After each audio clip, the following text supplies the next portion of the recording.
বিপদে বাংলাদেশের পাশে ভারত। ঢাকা বিমান দুর্ঘটনায় আহতদের চিকিৎসায় সাহায্য। ঢাকায় ভারতের চিকিৎসক, নার্স এবং চিকিৎসা সরঞ্জাম। গুরুতর অগ্নিদগ্ধ যারা, তাদের ভারতে এনে চিকিৎসা এবং প্রয়োজন অনুযায়ী আরও সাহায্যের আশ্বাস দিল্লির। বিপদে বাংলাদেশের পাশে ভারত। ঢাকা বিমান দুর্ঘটনায় আহতদের চিকিৎসায় সাহায্য। ঢাকায় ভারতের চিকিৎসক, নার্স এবং চিকিৎসা সরঞ্জাম। গুরুতর অগ্নিদগ্ধদের ভারতে এনে চিকিৎসা, প্রয়োজন অনুযায়ী আরও সাহায্যের আশ্বাস দিল্লির। যুদ্ধ বিমান দুর্ঘটনার পরই ফোন বিদেশ সচিবের। গুরুতর অগ্নিদগ্ধদের ভারতে এনে চিকিৎসা করানোর ব্যবস্থা এবং প্রয়োজন অনুযায়ী আরও সাহায্যের আশ্বাস দিল্লির। যুদ্ধ বিমান দুর্ঘটনার পরই ফোন বিদেশ সচিবের। বিপদে বাংলাদেশের পাশে ভারত। ঢাকা বিমান দুর্ঘটনায় আহতদের চিকিৎসায় সাহায্য। ঢাকায় ভারতের চিকিৎসক, নার্স এবং চিকিৎসা সরঞ্জাম। গুরুতর অগ্নিদগ্ধদের ভারতে এনে চিকিৎসা করানো হবে এবং প্রয়োজন অনুযায়ী আরও সাহায্যের আশ্বাস দিল্লির। যুদ্ধ বিমান দুর্ঘটনার পরই ফোন বিদেশ সচিবের। মৈত্রী রয়েছে, আরো বিস্তারিত বলবে। মৈত্রী, বিপদে বাংলাদেশের পাশে ভারত। যে দুর্ঘটনা ঘটেছে, যুদ্ধ বিমান দুর্ঘটনার পরই ফোন বিদেশ সচিবের, ঠিক কি জানানো হয়েছে? কি কি সাহায্যের হাত বাড়িয়ে দিচ্ছে ভারত, কি জানা যাচ্ছে?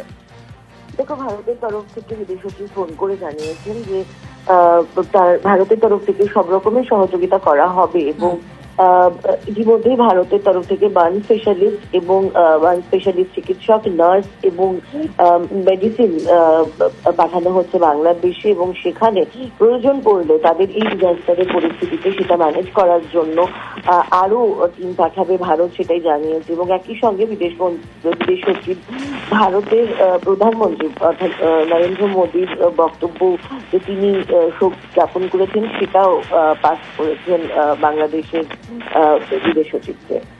বেশ, ধন্যবাদ।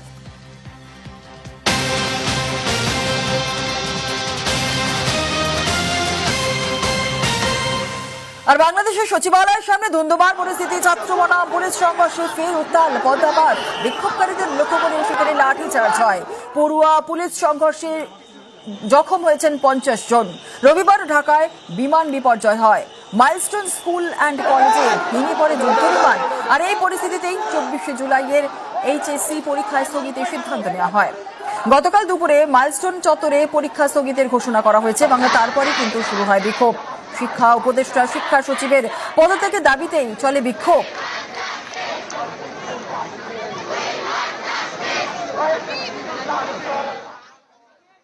প্রথম দাবি নিহতদের সঠিক নাম ও তথ্য প্রকাশ। দ্বিতীয় দাবি আহতদের সম্পূর্ণ ও নির্ভুল তালিকা প্রকাশ করতে হবে। তৃতীয় দাবি শিক্ষকদের গায়ে সেনাবাহিনীর সদস্যদের হাত তোলা এই জঘন্য ঘটনার জন্য জনসম্মুখে নিঃশর্ত ক্ষমা চাইতে হবে। চতুর্থ দাবি নিহত প্রতিটি শিক্ষার্থীর পরিবারকে বিমান বাহিনীর পক্ষ থেকে ক্ষতিপূরণ দিতে হবে। পঞ্চম দাবি বিমান বাহিনীর ব্যবহৃত ঝুঁকিপূর্ণ ও পুরান প্লেনগুলো বাতিল করে আধুনিক প্লেন চালু করতে হবে। ষষ্ঠ দাবি বিমান বাহিনীর প্রশিক্ষণ পদ্ধতি ও কেন্দ্র পরিবর্তন করে আরো মানবিক ও নিরাপদ অবস্থায় চালু করতে হবে। আর এদিকে তদারকি সরকারের প্রধান মোহাম্মদ ইউনূস তিনি জানিয়েছেন শিক্ষার্থীদের দাবি যুক্তিযুক্ত।